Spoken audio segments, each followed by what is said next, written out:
नमस्कार, मैं पवन आज के एक और नए वीडियो पर आप सभी छात्रों का स्वागत करता हूं। यहाँ पर जो स्टूडेंट लाइब्रेरियन कोर्स कर चुके हैं या एक तरीके से जो कर रहे हैं उनके लिए काफ़ी बड़ी अपडेट लेकर आया हूँ। यहाँ पर राजस्थान में एक भर्ती निकली है लाइब्रेरियन की, जिसकी चर्चा मैं लगातार आप सभी छात्रों के समक्ष कर रहा था। फाइनली उस लाइब्रेरियन भर्ती की जो डेट है वो आपकी अनाउंस हो गई थी पहले कि 27 जुलाई को आपका एग्जाम होगा। अब उसके लिए जो एलिजिबिलिटी है वो आपकी जारी हो चुकी है। उसी के बाद में आपके फॉर्म कब से स्टार्ट हो गया वो भी यहाँ पर जानकारी आपको मिलेगी। साथ में सिलेबस क्या रहेगा, एग्जाम पैटर्न है वो क्या रहने वाला है, कौन कौन इसके लिए अप्लाई कर सकते हैं, कंप्लीट जानकारी आपको इस वीडियो के माध्यम से मिलेगी। क्योंकि आप सभी छात्रों ने जैसा देखा भी होगा कि कल भजनलाल सरकार के द्वारा नई नई भर्तियों की जो अपडेट है वो आपको लगातार मिली होगी। उसमें एक लाइब्रेरियन आपकी पुस्तकालय भर्ती है 3rd ग्रेड की, वो भी आपकी शामिल थी। तो चलिए इसके बारे में आपको मैं क्लियर कर देता हूँ। जैसा कि मैंने लास्ट वीडियो में आपको मैंने कंप्लीट जानकारी भी दी थी, तो जैसा कि मैंने आपको पहले ही बताया था कि टोटल 500 पदों पर यह भर्ती है वो आपकी आएगी। अब वो तो आपकी आ ही रही है, उसी के साथ में संस्कृत शिक्षा विभाग में आपके जो 48 पद है वो 500 पदों में और जोड़ दिए गए हैं, यानी कि टोटल 548 पदों पर यह भर्ती है वो जारी हो रही है। आपको मैं बता दूं कि यहाँ पर माध्यमिक शिक्षा विभाग है, साथ में संस्कृत शिक्षा विभाग है, दोनों की तरफ से यहाँ पर भर्ती है वो निकाली गई है। संस्कृत शिक्षा विभाग में आपके टोटल 48 पद रहने वाले हैं और उसमें आपके माध्यमिक शिक्षा विभाग में आपके टोटल 500 पद है वो रहने वाले हैं। अब पदों का वर्गीकरण किस तरीके से किया गया है, गैर अनुसूचित क्षेत्र है उसमें 439 रहने वाले हैं माध्यमिक शिक्षा विभाग में और 44 पद रहेंगे आपके संस्कृत शिक्षा विभाग में। उसी के बाद में जो मतलब कि जो टीएसपी एरिया से बिलोंग करते हैं उसके बाद में अनुसूचित क्षेत्र में आपके 61 पद रहने वाले हैं माध्यमिक शिक्षा विभाग में और उसी के बाद में संस्कृत शिक्षा विभाग में आपके टोटल 4 पद रहने वाले हैं, यानी कि टोटल आपकी 548 पदों पर यह भर्ती है वो आने वाली है। अब इसके लिए आवेदन कब स्टार्ट होंगे उससे पहले मैं आपको क्लियर कर दूं कि इसके लिए आपकी जो मिनिमम एलिजिबिलिटी है एज में आपकी 18 साल है वो कंप्लीट होनी चाहिए। अब जब इसके लिए ऑफिशियल नोटिफिकेशन आएगा तब आपको बता भी दिया जाएगा कि आपकी 18 साल है वो कब तक आपकी कंप्लीट हो जानी चाहिए। जैसे कि इसका अभी 2025 में एग्जाम है वो कंडक्ट करवाया जाएगा, तो या तो 1 जनवरी 2025 है वो डेट आपकी रखी जाएगी कि 1 जनवरी तक आपकी जो 18 साल है वो कंप्लीट हो जानी चाहिए, यानी कि 18 से 40 साल आपकी उम्र है वो होनी चाहिए। उसी के बाद में इसमें जो वेतन मिलेगा आपको वो मिलेगा पे मैट्रिक्स लेवल L10 का सैलरी है वो आपको दी जाएगी। अब शैक्षणिक योग्यता यानी कि इसके लिए जो एलिजिबिलिटी है, एलिजिबिलिटी क्या रहेगी, एलिजिबिलिटी को लेकर मैं बिल्कुल क्लियर भी कर देता हूँ।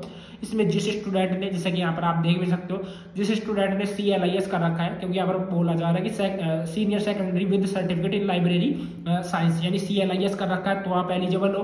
उसके बाद में बैचलर इन लाइब्रेरी यानी कि BLIS bachelor in library and information science आपने BLIS कर रखा है तो आप एलिजिबल हो, ठीक है। उसी के बाद में डिप्लोमा है आपका यानी कि DLIS आपने कर रखा है तो भी आप इसके लिए एलिजिबल हो, ठीक है। साथ ही में आपने जो भी सर्टिफिकेट है, डिप्लोमा है या डिग्री वगैरह आपने की है वो एक तरीके से national council of teacher education यानी NCTE से मान्यता प्राप्त है वो होनी चाहिए। उसी के बाद में सेकंड यहाँ पर एलिजिबिलिटी है वो बताई गई है कि देवनागरी लिपि में लिखी हिंदी भाषा, हिंदी में कार्य करने का ज्ञान एवं राजस्थान की जो संस्कृति का ज्ञान है वो आपके एक तरीके से होना चाहिए, मतलब ये सेकंड पार्ट में आपको देखने को मिलेगा। उसी के बाद में आवेदन आप कब से कर सकते हो, यहाँ पर आप स्क्रीन पर देख भी सकते हो। आपके आवेदन है वो 5 मार्च 2024 से लेकर आपके 3 अप्रैल 2025 तक। तो आपके जो आवेदन है वो 5 मार्च 2025 से लेकर 3 अप्रैल 2025 तक आपके फॉर्म है वो भरवाए जाएंगे, ठीक है। उसी के बाद में आपको बता दूं फॉर्म आपके ऑनलाइन है वो भरवाए जाएंगे। उसके बाद में जो परीक्षा का आयोजन है वो आपका CBT बेस भी होने वाला है, TBT बेस भी होने वाला है और साथ में OMR बेस भी होने वाला है।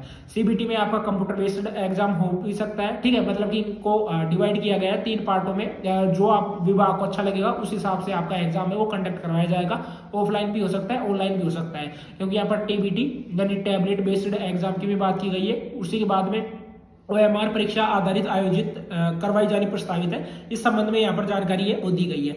अब आपकी जानकारी के लिए मैं बता दूं फॉर्म आपको RSSB यानी राजस्थान कर्मचारी चयन बोर्ड के द्वारा ही ये जो एग्जाम है वो कंडक्ट करवाया जाएगा, उनके द्वारा ही नोटिफिकेशन है वो जारी किया जाता है। अब इस भर्ती के लिए क्या सिलेबस आपका रहने वाला है, उसी के बाद में क्या इसके लिए एग्जाम पैटर्न है वो आपका रहने वाला है, कितने घंटे का आपका पेपर होगा, कितने नंबर का आपका पेपर होगा। कंप्लीट जानकारी आपको इस यूट्यूब चैनल के पर एक मैंने वीडियो डाल रखा है, उस वीडियो का लिंक आपको डिस्क्रिप्शन बॉक्स में मिल जाएगा, वहां पर जाकर देख लेना।